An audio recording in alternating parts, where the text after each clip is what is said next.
Hello friends, good morning. हमने पिछले video में भूगोल का अर्थ और भूगोल के प्रकार एवं भूगोल की परिभाषाएं इनके बारे में पढ़ लिया। अब हम पार्ट सेकंड में पढ़ेंगे मानव भूगोल का विषय क्षेत्र या अध्ययन क्षेत्र। तो हम सबसे पहले बात करते हैं कि मानव भूगोल का विषय क्षेत्र यानी कि मानव भूगोल के विषय क्षेत्र को कितने वर्गों में बांटा गया है।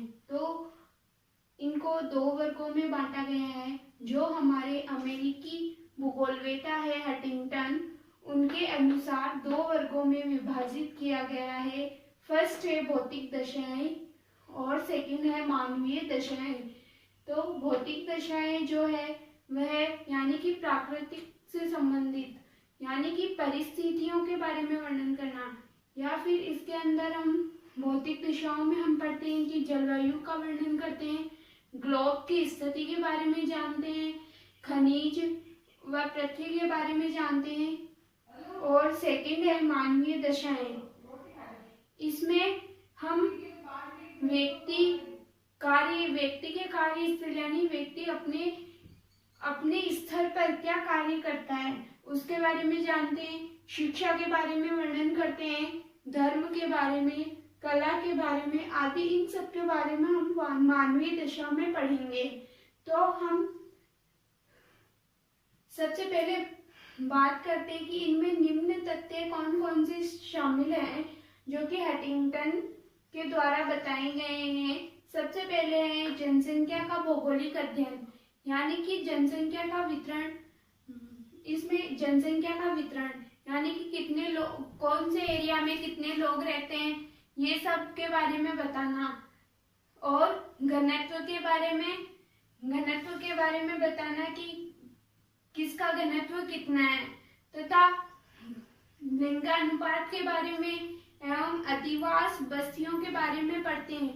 अधिवास बस्तियां यानी कि इतने एरिया में मतलब कितने एरिया में कितने लोग रहते हैं या किस बस्ती में कितने लोग रहते हैं, इन सब के बारे में हम जनसंख्या का भौगोलिक अध्ययन में पढ़ते हैं। नेक्स्ट है सांस्कृतिक वातावरण।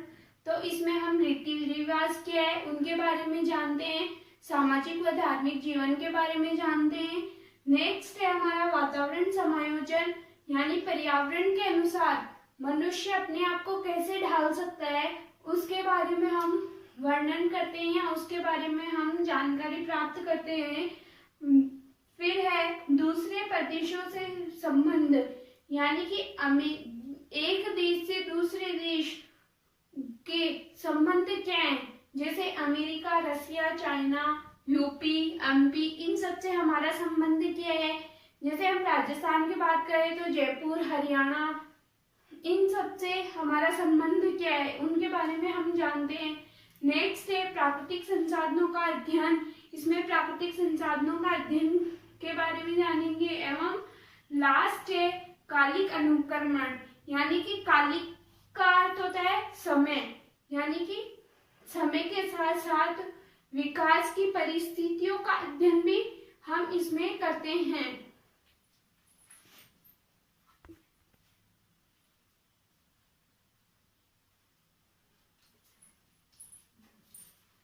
नेक्स्ट हम पढ़ते हैं प्रमुख भूगोलवेताओं के बारे में। तो हम मानव भूगोल पढ़ रहे हैं तो हमें जो हमारे प्रमुख भूगोलवेता हैं उनके बारे में हमें जानकारी अवश्य होनी चाहिए। तो हम सबसे पहले प्रमुख जो हमारे भूगोलवेताएं हैं मानव भूगोल में, जो कि 4 देशों के हैं, जर्मनी, फ्रांस, अमेरिका और ब्रिटेन। तो हम सबसे पहले जर्मनी के जो भूगोलवेता है उनके बारे में पढ़ते हैं। 3 भूगोलवेता हैं, हम्बोल्ट, रिटर और रेटजेल। जो रेटजेल है उन्होंने अपनी विचारधारा प्रस्तुत की, उस विचारधारा का नाम है नियतिवाद विचारधारा, और इनकी जो प्रमुख पुस्तक है उस पुस्तक का नाम है एंथ्रोपोजोग्राफी, जो कि हमने पिछली वीडियो में पढ़ा था। नेक्स्ट हम फ्रांस की बात करते हैं। तो फ्रांस के जो प्रमुख भूगोलवेत्ता हैं वो है विडाल डी ला ब्लाश, फेब्रे और डिमांजियो। जो विडाल डी ला ब्लाश है उन्होंने अपनी विचारधारा प्रस्तुत की संभववाद तथा नेक्स्ट अमेरिका के एलन सैम्पल, ग्रिफिथ टेलर और हंटिंगटन। जो एलन सैम्पल है वह एक शिष्या थी। किसकी शिष्या थी? जो हमारे फ्रेडरिक रेडजेल है उनकी शिष्या थी। जो हमारे फ्रेडरिक रेडजेल जर्मनी के विद्वान हैं, भूगोलवेत्ता है, उनकी शिष्या थी एलन सैम्पल। और एलन सैम्पल जो थी अमेरिका की रहने वाली थी।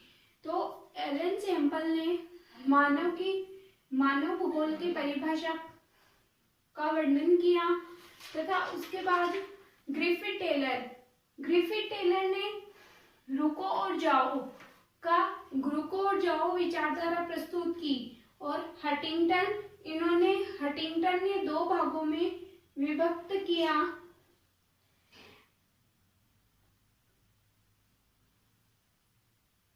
उसके बाद में हम देखते हैं कि सैंपल, यानी कि हम इसको याद करने का सबसे अच्छा तरीका है कि Ellen Semple, Griffith Taylor, Huntington ये तीनों अमेरिका के रहने वाले हैं, अमेरिका के विद्वान हैं तथा हम इसको याद कर सकते हैं कि सैंपल, जो हमारा सैंपल है ला टेलर, यानी जो ग्रिफिथ टेलर है सैंपल ला टेलर के पास हट के बना दूंगा।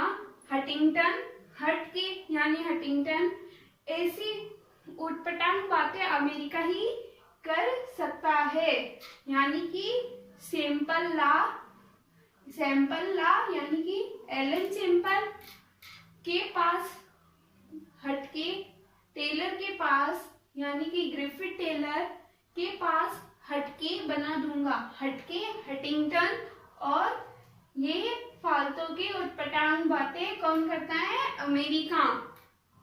तो उसके बाद में हम देखते हैं ब्रिटेन, जो हमारा देश है, उस ब्रिटेन देश के तीन जो भूगोलवेत्ता हैं वो कौन कौन से? हर्बर्टसन, मैकिंडर और रॉक्सबी।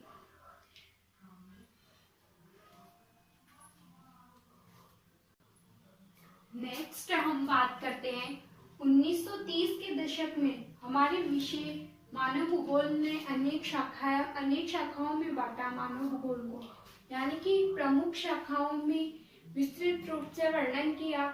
सबसे पहले प्रमुख शाखाएं दो ही प्रकार की थी, जो कि ये है सांस्कृतिक भूगोल और सेकंड थी आर्थिक भूगोल। फिर विस्तृत रूप से धीरे धीरे अध्ययन हुआ।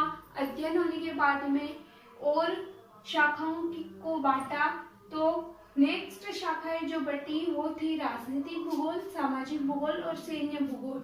तो एग्जाम में क्वेश्चन आ जाए कि प्रमुख शाखाओं के बारे में लिखे या दो शाखाओं के बारे में लिखे, तो दो शाखाओं के बारे में पूछे तो सबसे दो महत्वपूर्ण सांस्कृतिक भूगोल और आर्थिक भूगोल है। फिर उसके बाद में ज्यादा का पूछा जाए तो राजनीतिक भूगोल, सामाजिक भूगोल और सैन्य भूगोल, इन तीनों को भी हम उसमें ऐड कर सकते हैं।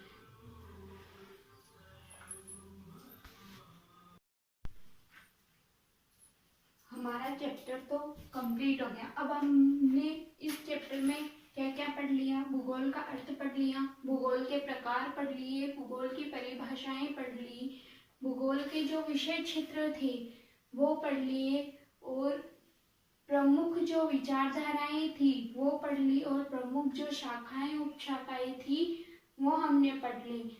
अब हम इसके शॉर्ट क्वेश्चन से उनके बारे में जानते हैं कि इस पूरे चैप्टर में शॉर्ट क्वेश्चंस कौन कौन से बनते हैं। सबसे फर्स्ट क्वेश्चन है कि भूगोल क्या है? पृथ्वी का मानव आवास के रूप में अध्ययन करना भूगोल कहलाता है, यानी कि पृथ्वी और मानव आवास इन दोनों के रूप से अध्ययन करना भूगोल कहलाता है। क्वेश्चन नंबर सेकंड है भौतिक भूगोल व मानव भूगोल में क्या डिफरेंट है, या भौतिक भूगोल व मानव भूगोल क्या है? तो भौतिक भूगोल वे सभी प्राकृतिक दशाएं जिनमें हम चारों ओर से घिरे हुए हैं, यानी कि हमारे चारों ओर पहाड़ है, मिट्टी है, पेड़ पौधे हैं, जानवर है, जलवायु है, हवा है, पानी है, इन सब में हम सब घिरे हुए हैं। तो भौतिक भूगोल में ये सारी प्राकृतिक दशाएं हैं जिनमें हम मानव सब चारों तरफ से घिरे हुए हैं। नेक्स्ट, मानव भूगोल पर्यावरण व मानव के अंतर संबंधों का अध्ययन है, यानी कि जो भौतिक पर्यावरण है हमारा और मानव जगत के अंतर संबंधों का अध्ययन है। यानी कि हम एक छोटे से डायग्राम को देखते हैं, जैसे ये एक पेड़ है और ये एक आदमी है या मानव है, ये एक मानव है और ये एक पेड़ है। तो पेड़ से हमें क्या क्या मिलता है?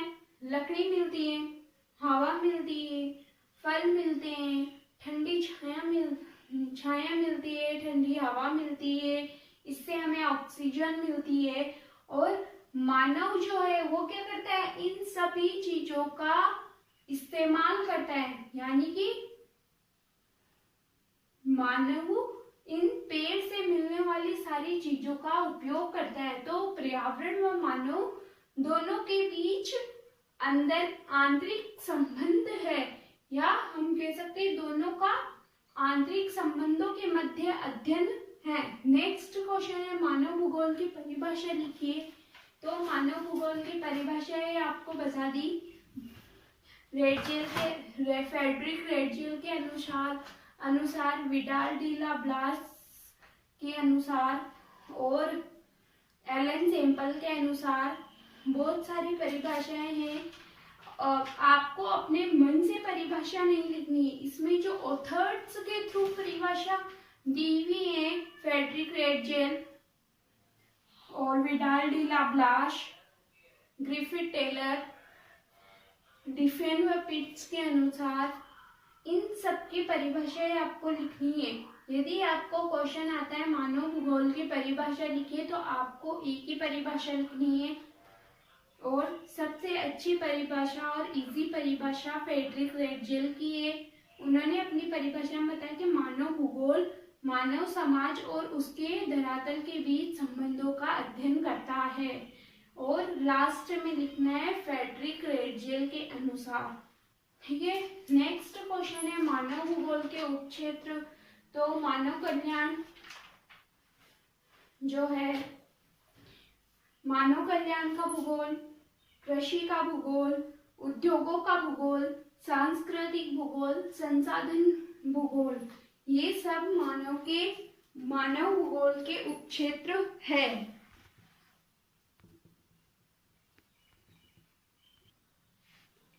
अब हम नेक्स्ट क्वेश्चन पढ़ते हैं, भौगोलिक विचारधाराएं बताइए कि जो हमारे प्रमुख वैज्ञानिक थे उन्होंने अपने अनुसार क्या क्या विचारधाराएं दी है।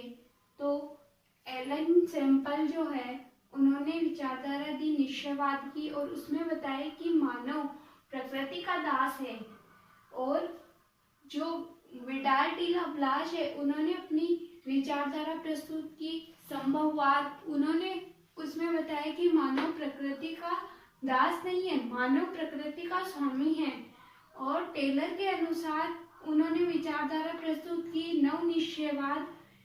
तो उन्होंने उसमें बताया कि रुको और जाओ, यानी कि ना तो मानव प्रकृति का दास है और ना ही प्रकृति का स्वामी है।